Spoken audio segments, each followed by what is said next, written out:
노동이라고 하면 되게 숭고하고 거룩한 어떤 것으로 그렇게 그냥 생각을 했었는데, 부조리한 것들, 그런 불합리한 구조들에 대해서 찾아내고 하는 그런 과정들이 없이 아름다운 것으로만 생각하는 건 오히려 거룩하지 않은 거일 수 있겠다. 그게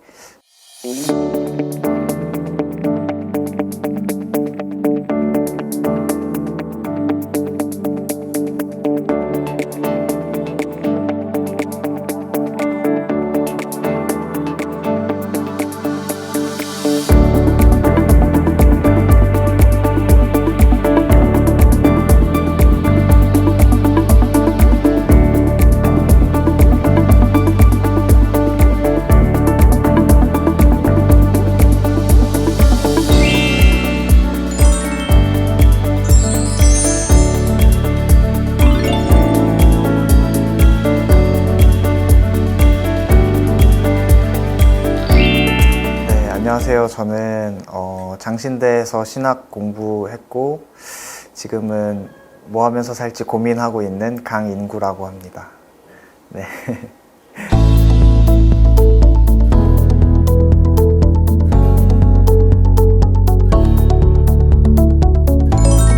제가 학부 다닐 때부터 친했던 친구가 현장 신방이라는 프로그램을 먼저 소개시켜줘서 거기 참가했던 게 영등포 산업선교회랑은 이제 인연의 시작이었고요.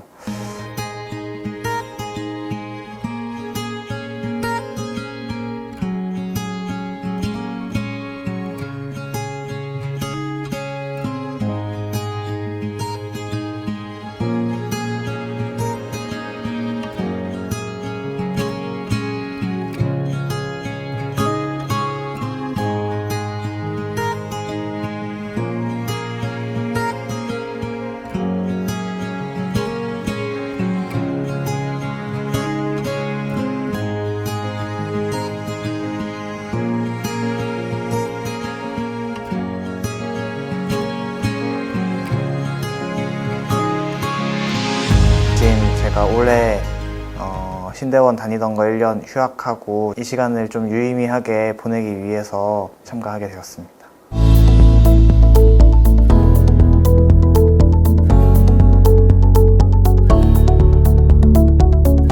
네, 저는 롯데택배 신당 대리점에서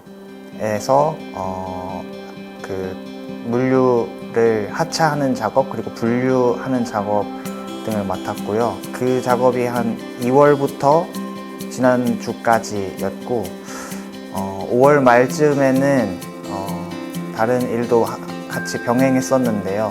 그 일은 이제 의류를 피킹하는 작업, 그래서 강변역 쪽에 있는 우체국 그 건물 안에 있는 그 작업실에서 일을 했었습니다.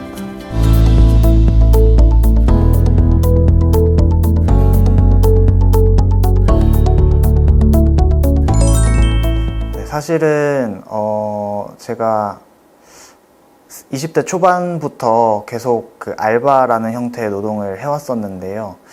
제가 노동자로 계속 살아왔었지만 내가 정말 노동자인가? 라는 생각이 계속 좀 들었었던 것 같고, 심지어는 이렇게 산업선교회에서 현장 신방도 다니고 그런 노동 이슈들에 대해서 공부를 많이 했음에도 불구하고 그 이야기들이 내 이야기로 좀 와닿지 않는 시간들이 있었던 것 같아요.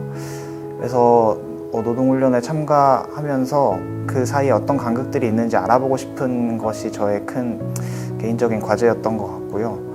회사가 말하는 장소에서 노동을 하고 회사가 요구하는 업무를 받아서 이제 일을 하는 사람들은 근로계약을 맺도록 되어 있습니다. 그래서 근로계약서를 작성을 할 때 4대 보험을 포함한 모든 노동자가 받을 수 있는 그런 보장을 받을 수 있게끔 계약서를 작성해야 되는데 프리랜서 계약이라고 하는 3.3%만 떼는 계약서로 저는 계약을 맺었었고, 많은 알바생들이 그렇게 계약을 맺거나 심지어는 이제 계약서 자체도 쓰지 않는, 그래서 본인이 3.3% 계약을 맺었는지 근로계약을 맺었는지조차 제대로 알지 못하는 상황에서 알바를 진행을 하는 경우가 굉장히 많다는 생각이 들었고, 저도 사실 일하는 내내 3.3% 계약만 맺거나 제가 맺은 계약이 뭔지도 모르는 경우로 일을 해왔었던 것 같아요.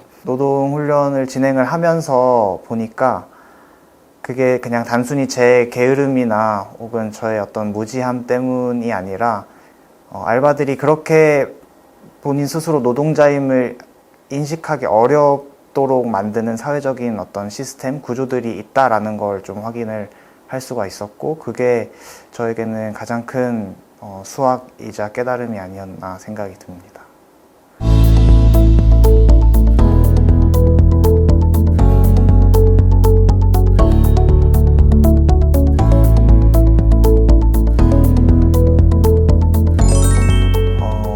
이전에는 사실 되게 막연하게 노동이라고 하면 되게 숭고하고 거룩한 어떤 것으로 그렇게 그냥 생각을 했었는데, 사실 현장에는 어려운 일들도 많고 힘든 일들도 많고 구조적인 어떤 불합리한 점들도 많이 있는데, 그냥 그런 것들을 직시하지 않으면서 아름다운 것, 좋은 것으로만 그냥 막연하게 생각하고 있었던 게 저의 과거였다면, 노동훈련 참가하면서 실질적으로 그런 부조리한 것들, 그런 불합리한 구조들에 대해서 내가 뭘 할 수 있는지, 또 그걸 직시하면서 어떤 과제들을 찾아내고 하는 그런 과정들이 없이 아름다운 것으로만 생각하는 건 오히려 거룩하지 않은 거일 수 있겠다. 그래서 그런 과제들을 찾아서 어떻게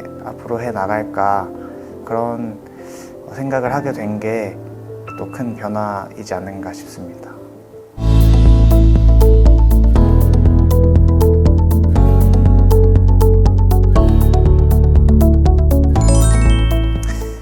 기독교 신앙이라는 게 저는 근본 지향과 관련되어 있는 일이라고 생각합니다.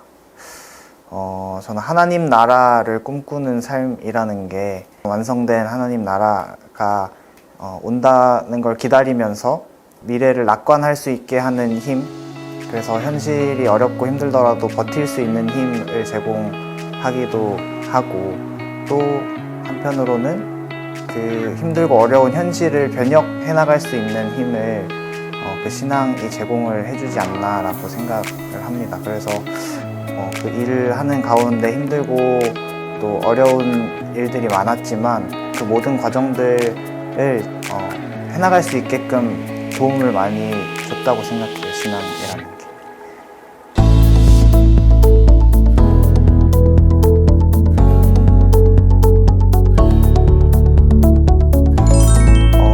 사실 노동훈련을 참가하지 않았어도 알바는 계속 했을 것 같거든요. 생활비를 벌기 위해서. 저 혼자 알바를 했을 때는 발견하지 못했을 과제들도 많이 발견을 했고, 이전처럼 그냥 내가 노동자인가 아닌가 제대로 이렇게 알지도 못하고 그런 좀 괴리감 속에서 계속 지냈을 것 같은데, 그래도 노동훈련 참가함으로써 우리 실무자분들, 이제 송기우 목사님이랑 손은정 목사님이 같이 과제도 찾아주시고 이제 노동하는 거에 있어서 되게 지속할 수 있도록 파이팅도 많이 해주시고, 전보다 훨씬 제 스스로 노동자로서 인식도 많이 생기게 됐고, 알바라는 그런 형태의 노동에 대해서 저 나름대로 또 이런저런 생각도 많이 하고 정립도 하게 된 시간이었던 것 같습니다. 그래서 우리 손은정 목사님과 송기우 목사님께 감사한 말씀을 드립니다.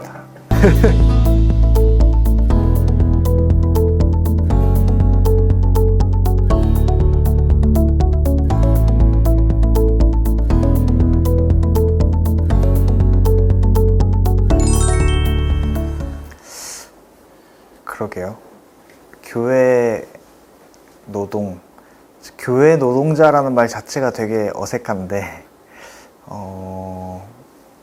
아무래도 좀 보수적인 분들일수록 이제 노동이란 말 자체가 사역자한테 붙는 것 자체를 되게 좀 싫어하시는 분들이 많은 것 같고, 실질적으로 와닿는 이야기들은 좀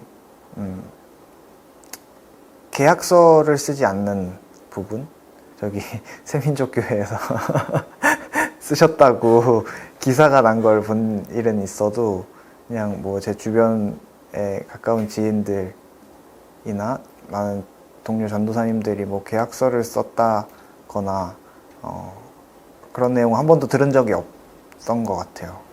아무래도 그러다 보니까 정확하게 나한테 주어진 업무가 뭐고 그런 부분이 되게 불명확해지는 것 같고, 그래서 그냥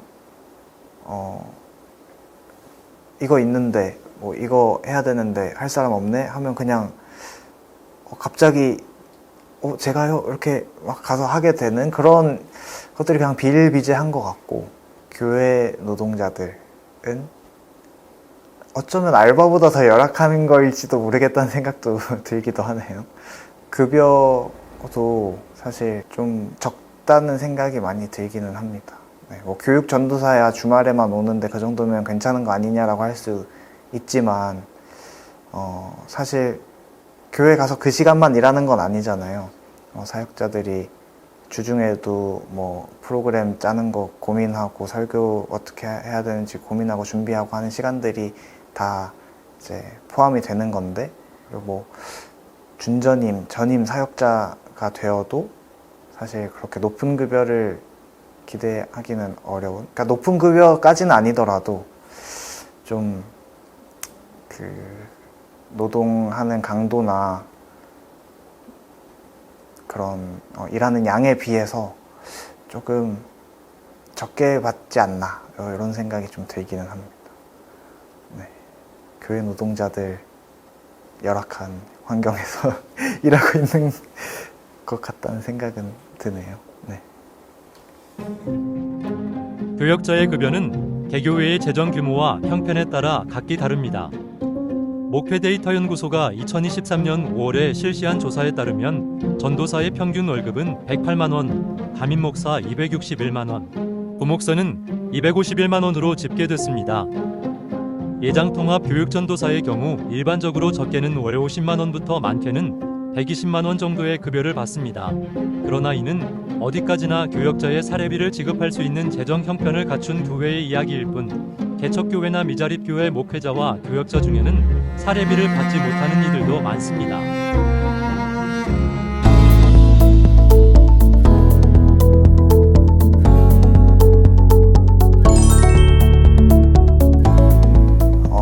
일단 교회를 떠나는 이유는 내 삶에 유익이 느껴지지 않아서이지 않을까 생각이 듭니다. 뭐 적어도 재미가 있거나 유의미한 통찰들을 주거나 뭐 그런 유익들이 좀 있어야 교회 다니고 싶다라는 생각이 들 텐데, 내 삶에 그렇게 썩 도움이 되느냐 하면 그렇지도 않는 것 같다는 생각이 많이 들고요. 그래서 청년들이 교회에 굳이 갈 이유를 못 찾는 게 아닐까? 그런 생각이 들고, 현실에 있는 많은 교회들이 기득권을 유지하기 위해서 낡은 교리 체계들을 좀 이렇게 붙들기 위해 노력하는 게 아닌가, 그런 생각이 많이 들고, 교인들을 그 체계 유지하기 위한 수단으로서 좀 바라보고 이용하는 모습들을 좀 많이 보았던 것 같아요. 청년들이 사실 그 모습들을 지켜보면서 나도 저기에 그냥 부품처럼 사용될 바에는 교회를 안 다니겠다라고 생각하고 떠났던 그런 사례들을 또 제 주변에서 몇 번 봐서 청년들이 교회를 떠나는 이유는 그런 게 아닌가 생각이 들고, 신앙에 대해서 관심을 갖지 않는 것은 다양하고 깊은 차원의 신앙에 대한 이야기 자체를 많이 들을 경험이 없었던 게 아닐까 생각이 들어요. 사실 교회 열심히 다닌다고 해도 아까 말했듯이 그냥 획일화된 그런 교리 체계 안에서만 계속 이렇게 이야기가 되지 좀 더 다양하고 넓은 차원들의 신앙적인 또 신학적인 이야기들이 잘 되지 않는다는 생각이 들거든요. 그래서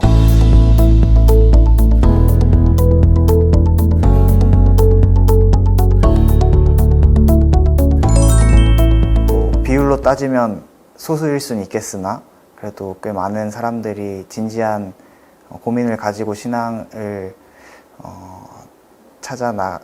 찾아서 걸어가고 있다고 생각하고 그 길을 함께 걷는 것이 저한테 꽤 유익하다라는 생각이 들어서 저는 신앙생활을 계속 하는 것 같습니다. 저보다 먼저 고민하고 저보다 먼저 그 길을 걸으셨던 분들의 발자취를 따라가다 보니 내 시야가 좁았구나, 내가 알던 게 전부가 아니었구나 라는 것도 많이 깨닫게 되고 삶에 대해서, 세상과 사람에 대해서 전보다 훨씬 더 넓고 다양한 관점으로 생각할 수 있게 해주는 것이 또 신앙이 아닌가. 그래서 여전히 신앙인으로 살아가고 있는 게 아닌가. 그분들과 같은 길을 걷는다는 것이 또 하나의 즐거움이 되지 않는가, 그런 생각들을 하고 있습니다.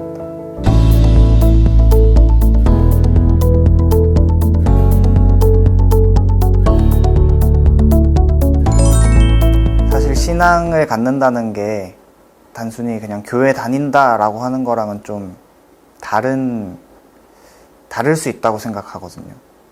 그래서 교회 열심히 다니지만 사실 신앙 그 자체에 대해서 깊이 고민하지 않는 사람들도 많다고 생각을 해요. 신앙 자체를 고민한다는 것은 저는 삶에 대해 고민한다는 것 같고, 어떻게 살 것인지, 이 세상과 또 사람들과 어떤 관계를 맺어가면서 살 것인지, 그리고 거기에 어떤 의미를 부여하면서 살 것인지에 대한 고민이라고 생각이 들어요. 그래서 사실은 누구나 하는 고민일 텐데 기독교라는 하나의 답이 나를 조금 더 낮추고 세상을 사랑하고 섬기는 식의 삶의 태도를 갖는 것, 그것이 꽤 괜찮은 거라는 생각이 들어서 2030 청년들 뿐만 아니라 모든 사람들이 기독교 신앙에 대해서 조금 더 진지하게 고민을 해볼 수 있었으면 좋겠다라는 생각은 드는 것 같습니다.